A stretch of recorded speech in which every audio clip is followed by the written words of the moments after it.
Hello, everybody. It's Dave Neal, stand-up comic and host of Bachelor Nation News. We have some Clayton Echard updates with regards to the Laura Owens mosquito bite that just won't go away.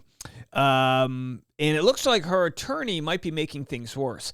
My hypothesis is that he's been hired as a chaos agent to muddy up the internet with search engine buffoonery that may make it look like there's more sides to the story than actually exist.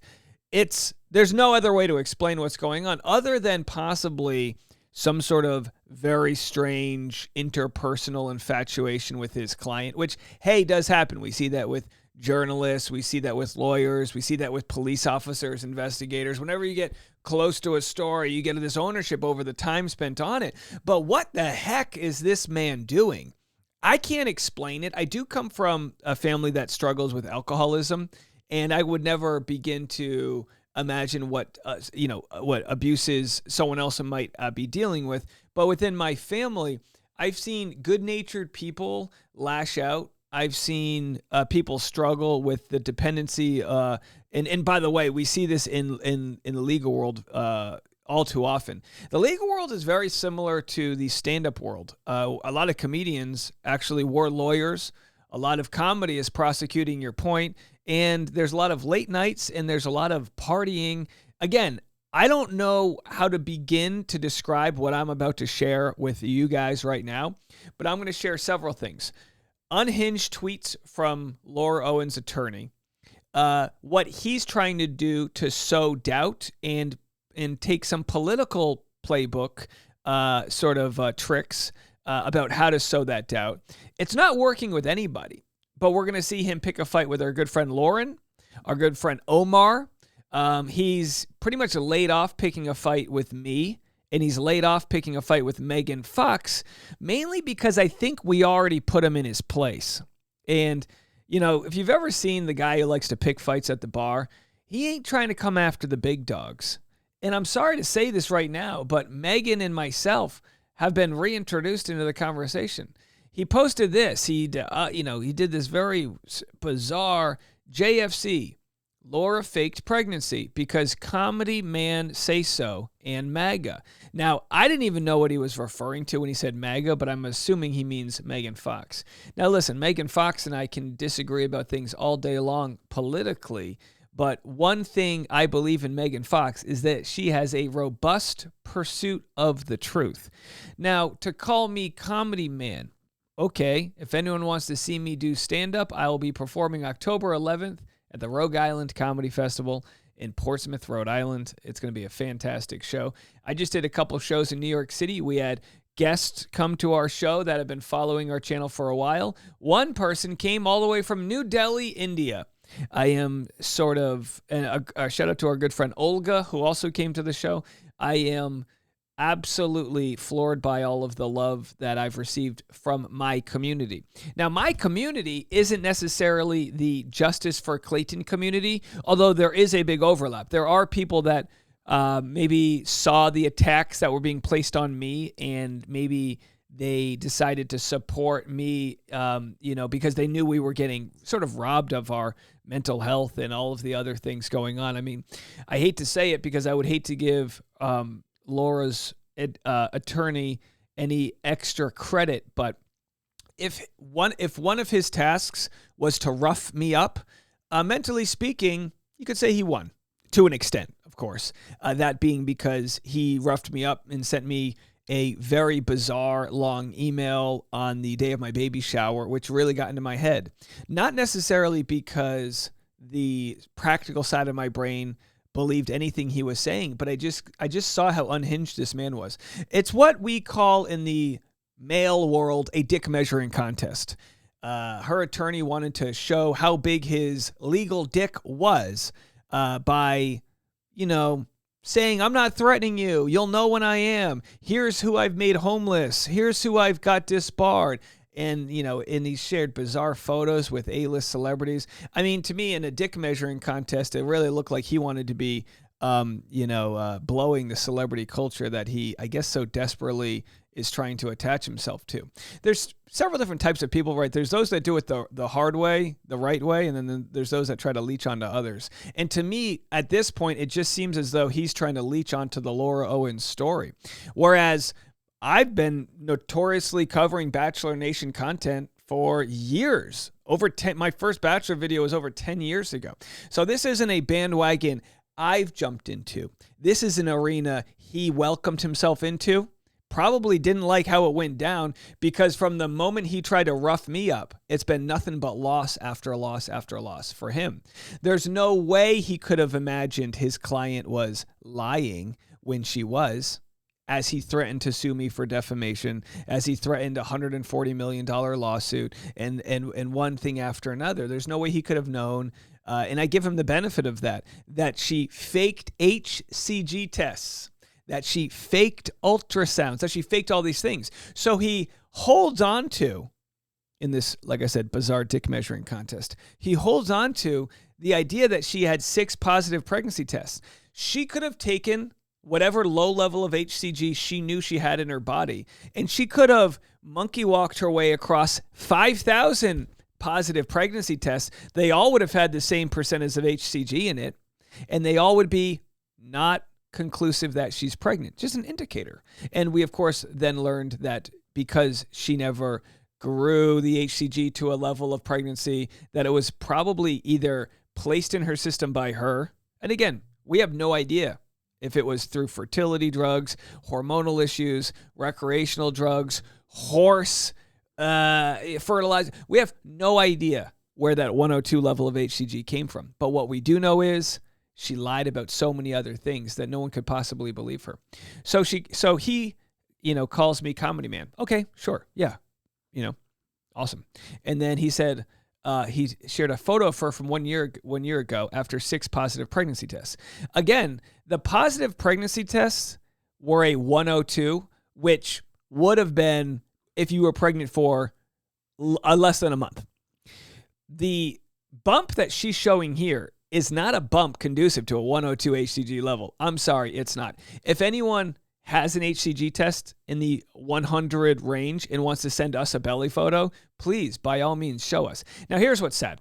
And I've been one to hold off and make sure my community is not participating in any sort of shaming of Laura Owens' body.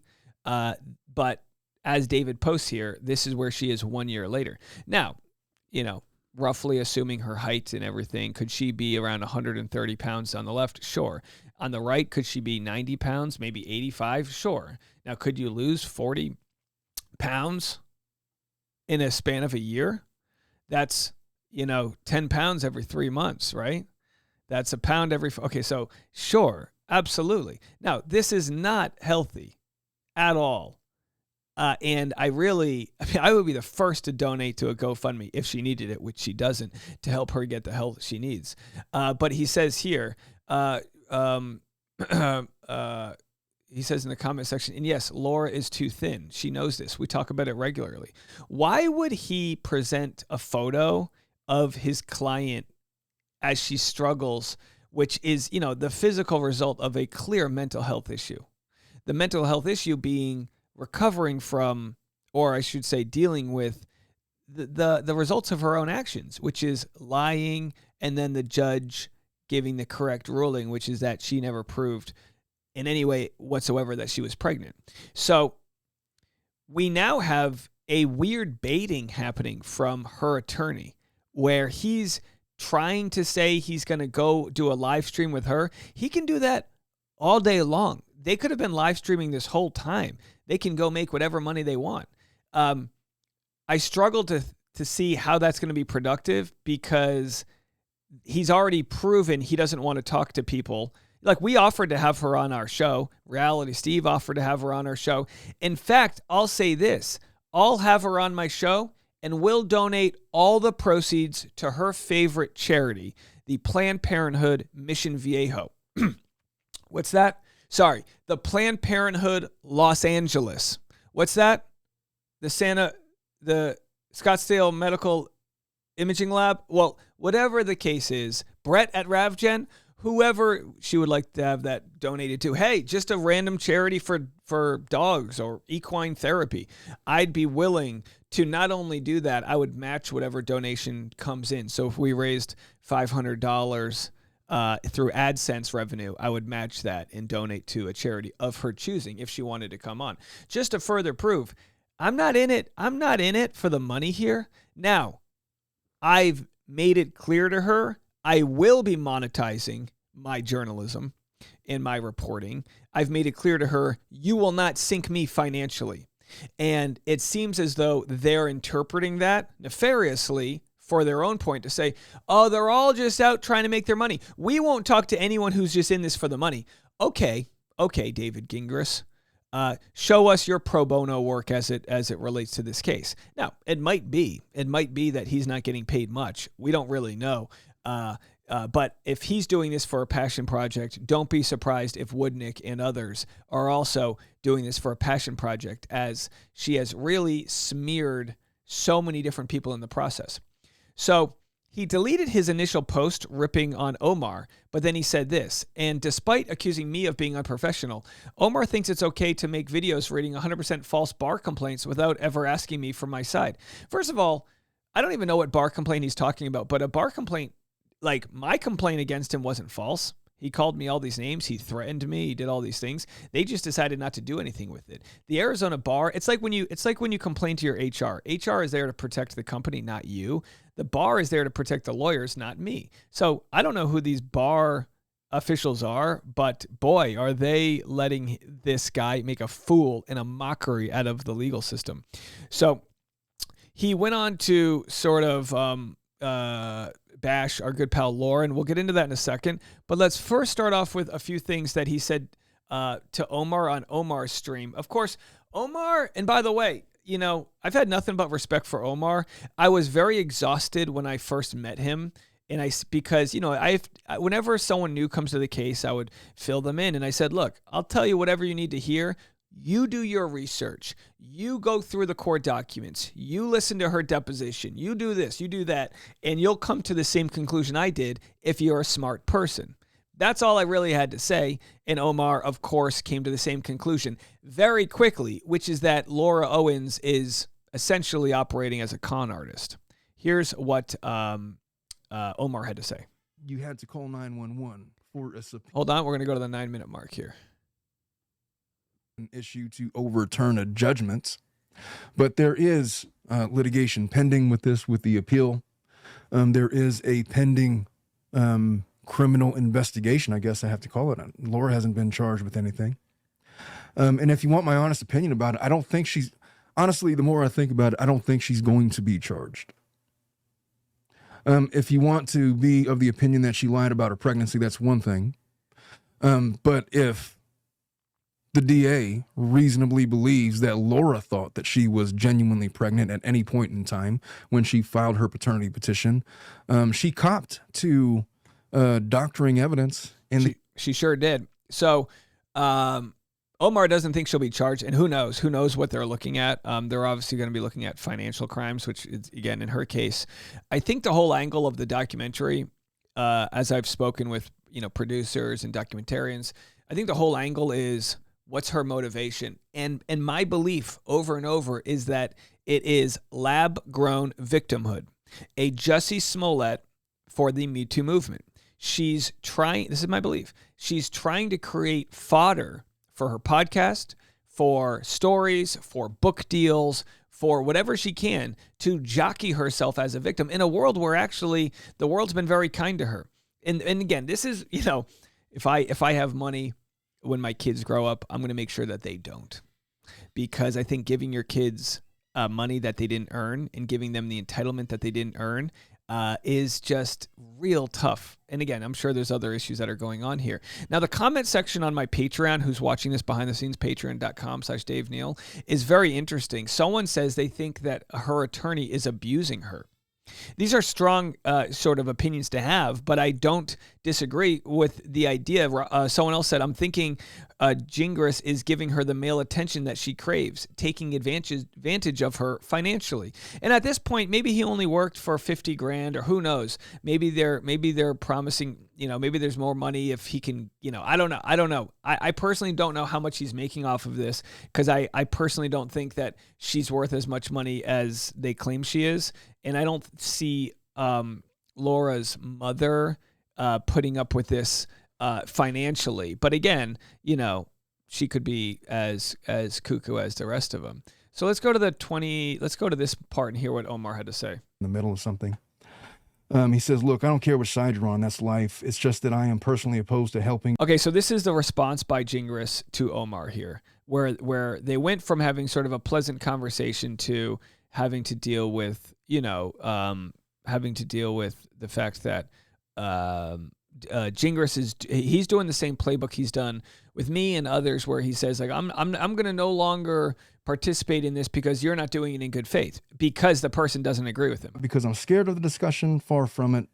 As I showed the last time you reached out, I spoke to you on the phone and sent polite and professional answers to your questions, which you later claimed were unprofessional. I did say that because of the way that it was worded. I viewed it as a low-level shakedown, and we actually never did speak on the phone. We texted each other back and forth. So even Omar here is saying that Gingras sent him a low-level shakedown. We're going to call, but it was late for him, and he had to get home, and I was in the middle of something. He says, look, I don't care which side you're on. That's life. It's just that I am personally opposed to helping dishonest people make money off this case. I can't stomach rewarding bad behavior. I haven't watched all that much of your coverage of the case, but what I have seen has been shockingly dishonest, way, way, way across the line.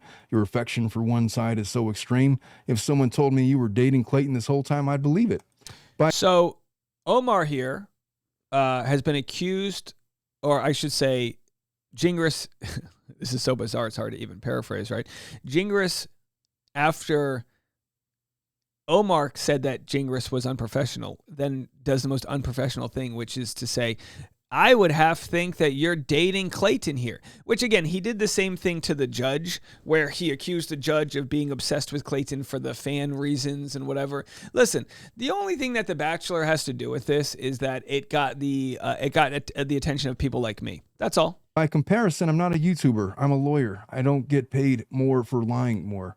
Thus, I really can't understand people like you who think the truth is a joke and the AdSense money is worth more than your integrity. But hey, posting vids and catching checks from Google is easier than actually practicing law. More power to you, brother.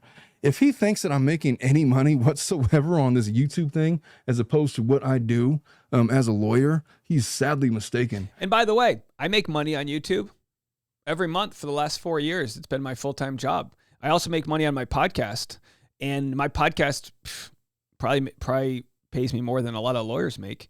And we don't really talk about Clayton at all on the podcast. It has nothing to do with this. So the audience actually is exhausted by this case. There is not much to be made off of it for those looking to make money off this case. The point of monetizing your journalism is to give incentive to, and this is why YouTube exists. This is why content creators have a robust platform on YouTube, better than any other digital platform, to share the equity, which is the ad revenue. It exists because it encourages people to really do a good job. So how rich of David Gingras to accuse Omar of not having integrity here, when Omar went out of his way to hear all sides of the story before offering his opinion. How rich of Gingras to say, well, because we disagree, you don't have integrity. When in fact, Omar's done everything by the books. And you know what? I believe I did as well. And people will say, well, Dave might be biased, but Omar wasn't. No, folks. You go to the fucking beginning of this. You go to the fucking beginning.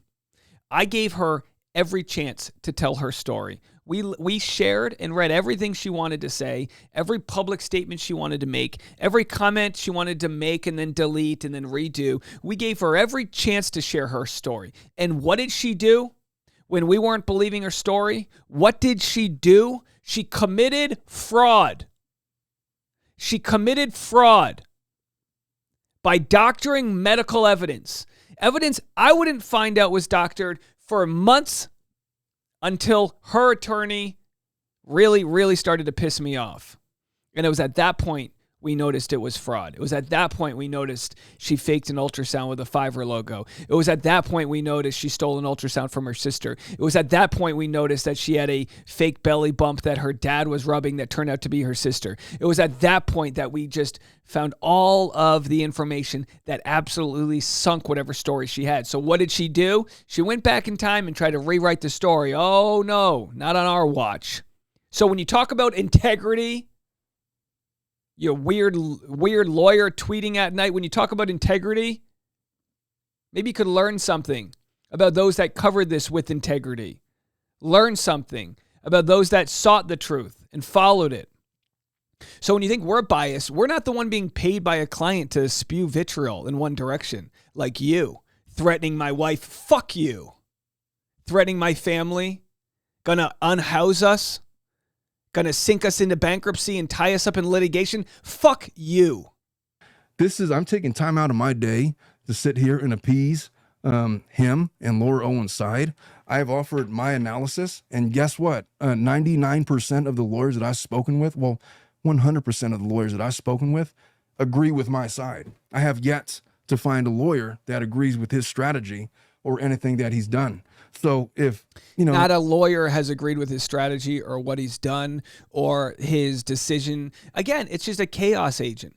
And other than sharing it on here, I'm not giving him the attention. I'm not putting his face on thumbnails.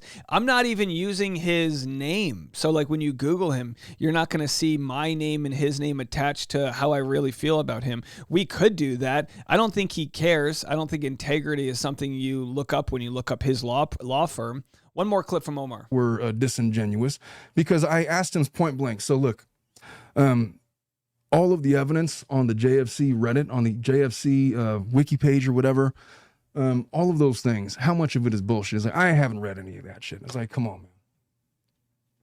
You've been representing her since March. You can't tell me that you're not aware. You seem to have deemed a community, the JFC community, and yet you're not aware of a Wikipedia page that houses evidence going back 10 years of Laura Owens dating relationships. That was disingenuous.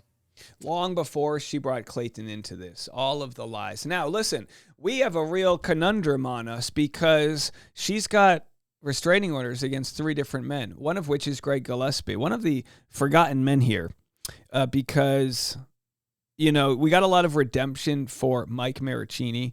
But Greg Gillespie, he's just been so lucky to have a beautiful fiance. They just got engaged, right? Congratulations. How amazing is that? And a beautiful baby. And he's moved on with his life, but it's still fresh. He had to deal with her just several years ago. And we have yet to properly promote this Give, Send, Go, which is a online donations for Greg Gillespie. He's going to be trying his best to get his restraining order overturned. As far as I can tell, having barbecued with him and met the family and met the baby, it's a guy trying to do right by his family. And how people react when they are forced to defend themselves and forced to defend their honor and their character, it's unlike anything anyone would ever really understand. Now, Gingras says, well, I had to deal with the same situation. Now, Gingras had like a paternity thing that happened years ago that was resolved right away. In these cases, because Laura accused them of things they could never fully prove weren't true, they could prove all of her lies, but she never took a test that said you were never pregnant. We know there was little to no fetal DNA. We know that she never got above the, any critical level of HCG. We know she lied about all these things, but we really need to continue to, protect these guys so that they can take her to court where it's necessary. So anyway, link in the comment section. If anyone can give any amount of donation whatsoever, it's going to be important. We'll continue to talk about that. But a couple more things I wanted to get into, which really pissed me off. We have our good pal Lauren here in the Patreon comment section. But when you get to know some of these people, Lauren's a good hearted person. Lauren been covering this. Here she is on Twitter at LethalLauren904. She's been covering this, and like some bizarre things have been happening where David tweeted out his cell phone number, which is like, sure, fine, do it, whatever. But he says he was talking smack about Laura. And in fact, I think I might actually have it on her page right here. Trust me, I get why Lauren, did I say Laura? I get why Lauren and others won't talk. They love their one-sided version of the truth. This is what liars want, their version and nothing else, because money, money, money, money. And again, we're really proud of Lauren for continuing to really cover this, and Bruce as well, and the Justice for Clayton Instagram and Twitter. There's so many different people. We're so proud to have them cover it. But like, it's very odd that David takes the time to come after her, and then he'll just call me and Meg Fox not by our names. And again, I don't care if he calls me by my name or not. It's just interesting, the strategy to try to pick off what he considers to be low-hanging fruit.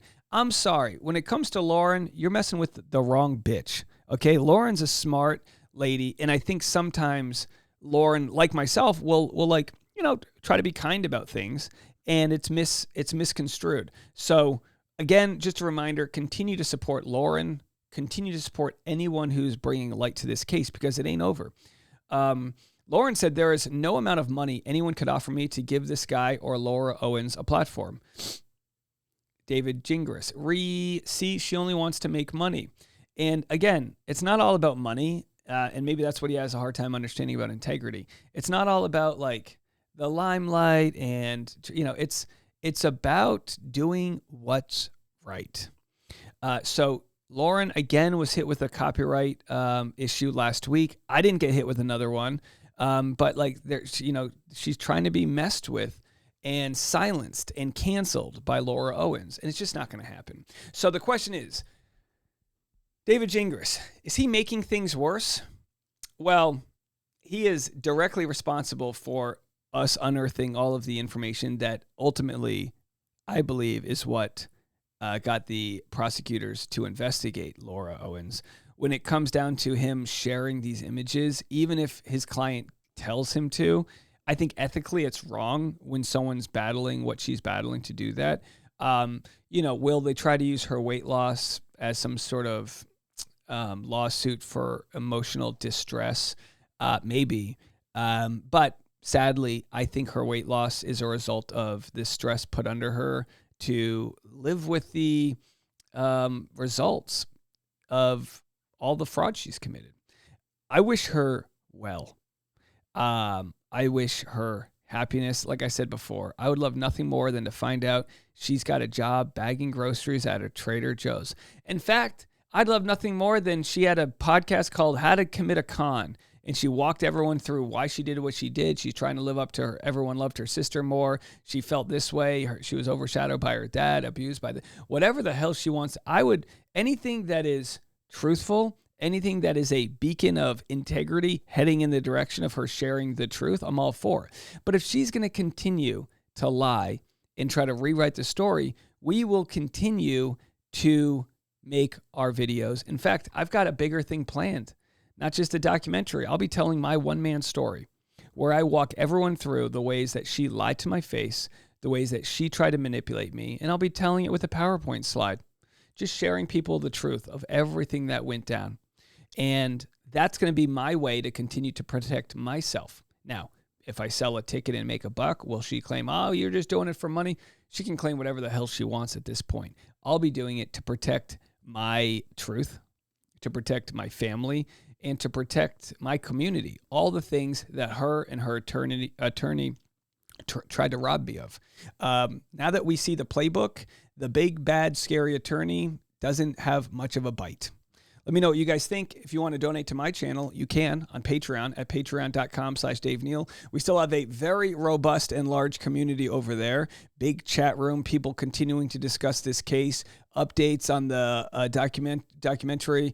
As far as we stand right now, the updates are that it is in the pitching phase once again, and there is a very great and compelling hook and direction that it's going. So Laura Owens and David Gingras will have the opportunity to participate and share their truth if they would like.